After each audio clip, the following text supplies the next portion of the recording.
Paz do Senhor, meu irmão e minha irmã, Deus abençoe a tua vida em nome do Senhor Jesus. Eu sou o pastor Júlio César, você está no canal Semeando Fogo. Faz um tempinho aí que a gente não grava nenhum vídeo, né? Mas, enfim, hoje aprove ao Senhor dar uma inspiração que está em cima de Atos, no capítulo 12, de 7 a 11, fala sobre Pedro solto da prisão.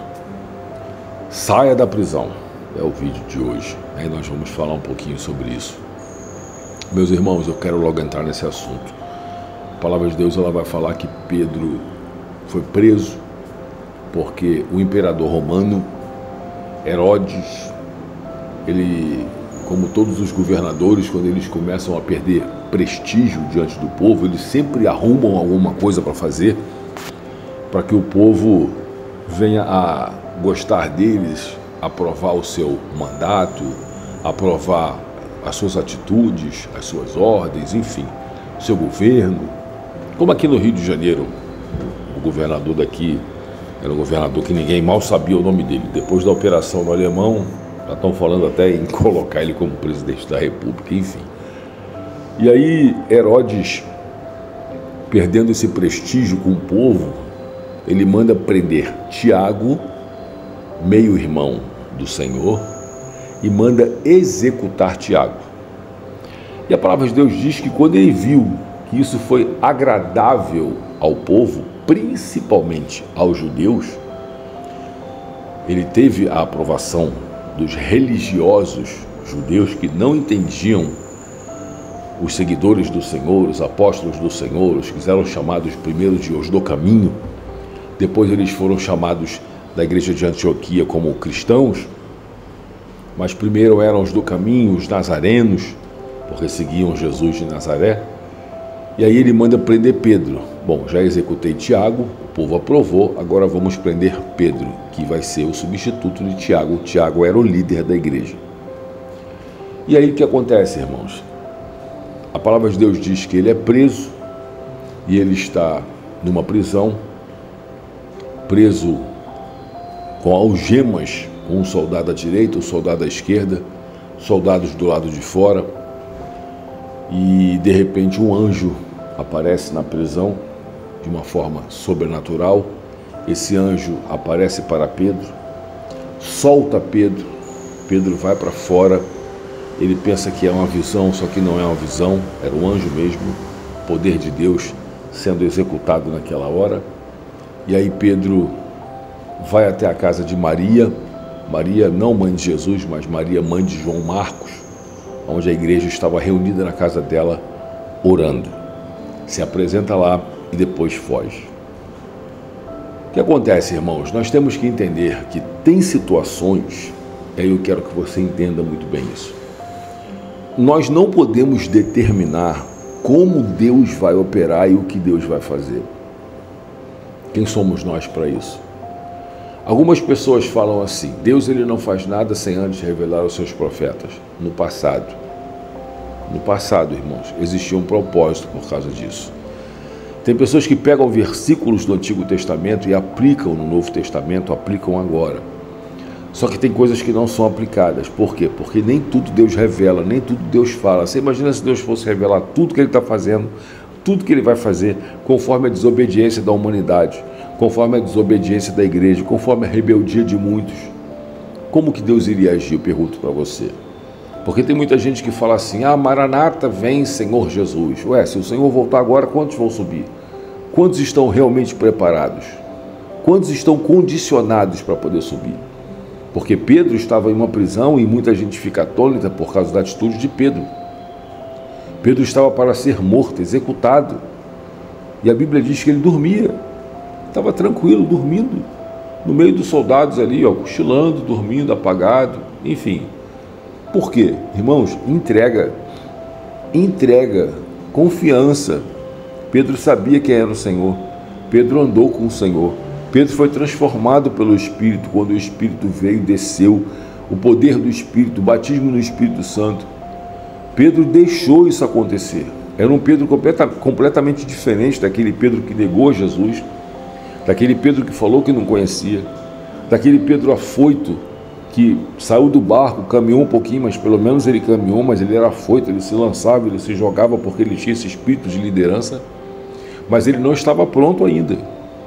E ele foi transformado e moldado pelo Espírito, a ponto dele reconhecer o ministério de Paulo, onde ele cita o ministério de Paulo em uma das suas cartas, em uma das suas epístolas. Então Pedro ele foi transformado, então ele estava transformado pelo Espírito Santo. Então ele estava tranquilo, irmãos. Se chegou a minha hora, amém, eu sei para onde eu vou. Se o Senhor vai me soltar, amém também, eu sei que tem um propósito. Ele estava tranquilo, coisa que não acontece hoje, nem comigo, nem com você. Não adianta dizer que não, irmãos. Não acontece nem comigo, nem com você. Por qualquer coisa a gente se desespera, por qualquer coisa a gente é abalado a nossa fé, a nossa confiança, a gente se chateia, a gente fica triste, sabe? Tem muita coisa que acontece. Por quê? Às vezes por causa de um projeto que nós colocamos no nosso coração e aquele projeto não foi executado da forma que a gente queria, um plano que a gente faz que não dá certo. Então tem muita coisa, você entra dentro de uma igreja e você faz planos para aquela igreja, planos de você ali dentro congregando, e daqui a pouco você vê que não é nada daquilo, tem um monte de coisa lá dentro que só Jesus, e aí você vai se entristecendo, você vai abalando a tua fé. Então tem N coisas hoje que abalam a nossa confiança no Senhor. Essa que é a verdade, irmãos. Abalam a nossa confiança no Senhor, porque se nós tivéssemos a confiança de Pedro, nós agiríamos diferente. Agora, o que eu acho mais tremendo, a Bíblia vai dizer, se eu não me engano, no capítulo 4, se eu não me falar a memória, que Pedro foi solto da prisão junto com João também. Eles foram presos e o anjo foi lá e soltou, e eles voltaram para o pátio do templo e continuaram pregando ao Senhor. Então já não tinha sido a primeira vez que aconteceu isso. Agora, Deus, ele pode determinar a soltura dele, como pode determinar a sua execução. Porque Deus deixou Tiago ser executado. Deus poderia ter livrado Tiago da mesma maneira. Não, vou mandar um anjo, vou livrar Tiago, não é hora dele morrer. Mas Deus não fez absolutamente nada. Por quê? Porque chegou a hora de Tiago. Mas Pedro lhe mandou soltar. Então tem situações que nós não vamos determinar a forma de Deus trabalhar. Não, Deus tem que trabalhar assim. Não, Deus vai trabalhar. Não, irmão, pelo amor de Deus.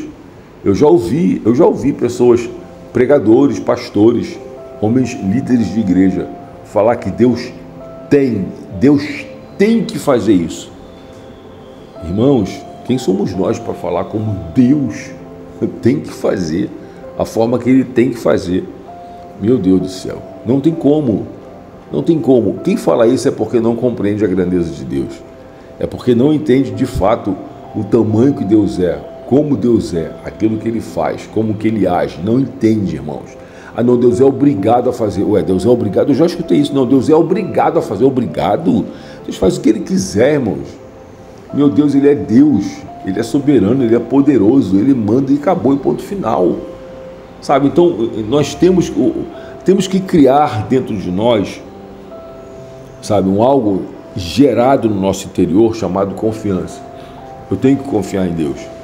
É claro que eu vou correr atrás do melhor, é claro que eu vou jejuar, é claro que eu vou buscar, é claro que eu vou orar, é claro que eu vou clamar. Eu não vou simplesmente aceitar tudo de mão beijada, não, é a vontade de Deus. Então, não é isso que eu estou falando. Eu estou falando que nós não podemos determinar aquilo que Deus vai fazer, como se Deus fosse nosso empregado, como se Ele estivesse à nossa disposição. Não é assim que funciona, irmãos. Não é assim que funciona. Deus está pronto para libertar, Deus está pronto para curar, está pronto para transformar, está pronto para te dar vitória, mas Ele é soberano. Ele manda e a gente executa. Ele manda, Ele determina e ponto final. É como um pai em cima do filho. Como o filho vai chegar para o pai e falar assim, você tem que me dar um carro, você tem que... Não, o pai dá se quiser. Então é a mesma coisa. Nós não podemos determinar aquilo que Deus vai fazer, irmãos, pelo amor de Deus. E tem muita gente aí determinando isso, principalmente igrejas que trabalham com prosperidade, tá? Que trabalham em cima da prosperidade, que nós temos que ser prósperos, que nós temos que... Enfim, um monte de coisa que eu não vou ficar falando aqui, senão eu já vou entrar em outro tema, né? Mas nós temos que entender que Ele é soberano. Nós vamos orar e se Ele quiser libertar, Ele liberta. Nós vamos orar, se Ele quiser curar, Ele cura. Nós vamos orar, Se ele quiser batizar com o Espírito Santo, ele batiza. Irmãos, ele faz o que ele quiser. Agora, cabe a nós o quê? Buscarmos. Cabe a nós batermos na porta. Cabe a nós incomodarmos o Senhor, incomodar mesmo. Incomodar no bom sentido, tá? Na oração, no jejum, na busca. Agora, se ele quiser fazer, amém. Se ele não quiser fazer, ele vai continuar sendo Deus. Tá bom? Vamos orar em nome de Jesus. Ó Deus de Abraão, Deus de Isaac, Deus de Jacó, poderoso Deus e eterno Pai, Senhor, na Tua presença me encontro. Te dou graças, meu Senhor, por ter deitado, dormido e acordado na Tua presença. Senhor, o Senhor é soberano, o Senhor faz da maneira que o Senhor quer, como o Senhor quer. O Senhor não deve satisfação a ninguém, porque o Senhor é Deus. Louvado seja o Teu nome, o Criador, poderoso, aleluia. Louvado seja o Teu nome. Mas aprove ao Senhor criar o ser humano. Aprove ao Senhor mandar o Seu Filho primogênito morrer na cruz do Calvário, encarnar aqui nessa terra, passar tudo que Ele passou, sofrer as aflições, sofrer tudo que nós sofremos. Ó meu Senhor da glória, para nos entender mais no profundo e nos resgatar e nos fazer nos aproximar de Ti, meu Senhor da glória.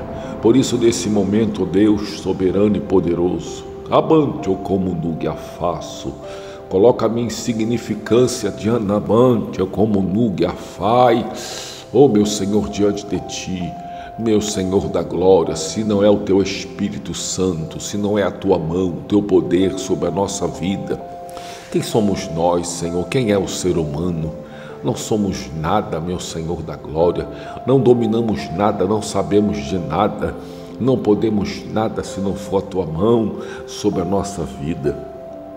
Então, meu Senhor, eu Te peço, o Senhor é aquele que tem poder para nos tirar das prisões espirituais, para nos tirar dos cativeiros espirituais, para, meu Senhor, resgatar a nossa alma e nos livrar, meu Senhor, das amarras desse mundo, nos livrar, meu Senhor da glória, daquilo que não edifica, nos livrar, meu Senhor amado, daquilo que atrapalha a nossa comunhão contigo. Então, meu Senhor, nos ajuda.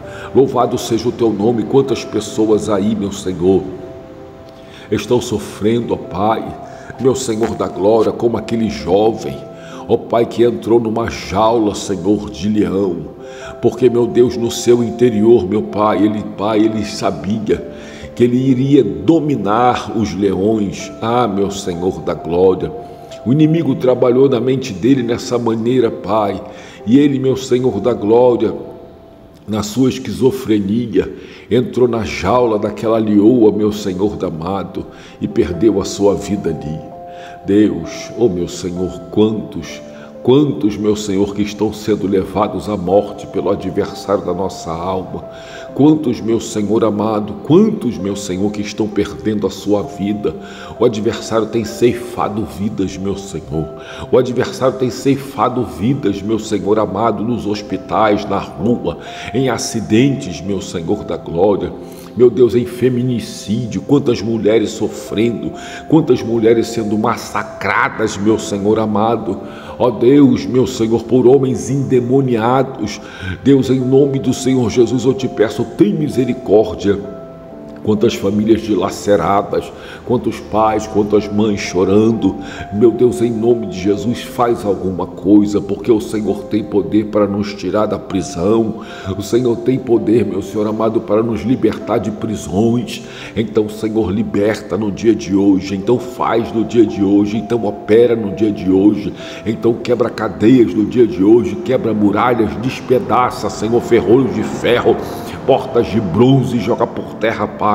Mas em nome de Jesus nos liberta, faz alguma coisa, meu Deus e meu Pai celestial, para a glória do Teu santo e eterno nome. Coloca a nossa vida nas Tuas mãos, nossas famílias, Senhor, nossos filhos, Pai, os casamentos.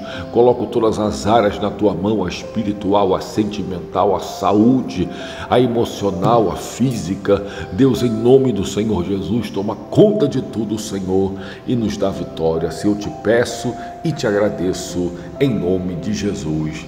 Amém, Senhor, e amém. Glória a Jesus, louvado seja Deus. Vamos apresentar o nosso copo com água, consagrarmos ao Senhor. Deus é poderoso para dar vitória, irmãos. Nós tivemos testemunhos já fortes com relação a você apresentar água, ao Senhor, consagrar, e a pessoa ir tomando, a pessoa ir colocando em feridas. Já tivemos testemunhos muito fortes com relação a isso. Tudo é a fé, irmãos? Então vamos orar em nome de Jesus. Senhor, nesse momento eu consagro essa água, pedindo ao Senhor que o elemento água agora seja, meu Senhor, invadido, tomado pelo poder e a unção do Teu Espírito. E quando nós bebermos, Pai, qualquer tipo de enfermidade, todo mal, caia por terra, Senhor, seja confrontado com o poder de cura e o poder de libertação. Assim, meu Pai, eu consagro essa água e te agradeço, em nome de Jesus. Amém. Vamos tomar um gole, Em nome de Jesus. Louvado seja Deus. Amém, irmãos? Deus abençoe o nosso dia. Deus abençoe aí a nossa quinta-feira, que seja uma quinta-feira de vitória, uma quinta-feira de fortalecimento espiritual, em nome de Jesus, tá bom? Beijo no coração, não esqueça de curtir o vídeo, não esqueça de compartilhar. E você que não está inscrito, se inscreva, tá bom? Deus abençoe, beijo no coração, fique na paz.